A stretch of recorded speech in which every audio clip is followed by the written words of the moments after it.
இப்போ நீ தான் அந்த வீட்டு ஓனராடா? நான் தான். கண்ணாடி இருக்கேடா, எல்லாமே பப்ளிக்கா தெரியும். சுத்தி கண்ணாடி, பாத்ரூம் கண்ணாடியா? வாங்க உள்ள வாங்க. வீடு கட்டினதுக்காக நம்மள வீடு ஹோம் டூர் கூப்பிட்டுருக்காங்க. இப்ப நம்ம ஹோம் டூர் போறோம். வாங்க. என்னடா இது திறந்து பார்த்த உடனே டிவி எத்தனை சைஸ்ல இது? எப்பா டிவி பயங்கரமா இருக்கு. யாரு ஓட்டு? எப்பா 24 பார்த்தாதுடா. 55 வை கரெக்டா இருக்கும். எவ்வளவு பெரிய வீடு வச்சிருக்கு. எப்பா இங்க வாப்பா கிச்சனுக்குள்ள வாங்கடா. ஏண்டா நம்ம சமைச்சு சாப்பிடறத 10 பேர் பாக்குற மாதிரி வச்சிருக்கான் பாரு கண்ணாடி. எத்தனை பேர் பாக்கலாம்? பாத்திரம் 2 பாத்திரம் வச்சு மொத்த சமையல முடிச்சிருவாங்களோ. இங்க பாருங்க, யாரு அவன் மஜாவா பார்த்திருக்கா. தம்பி நானும் ஜாயின் பண்ணிக்கிட்டான்.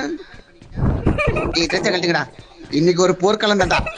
அட்டன் கோமால பொம்பளை பிள்ளை படுத்த உடனே பக்கத்துல ஓடி போய் படுத்துட்டான்.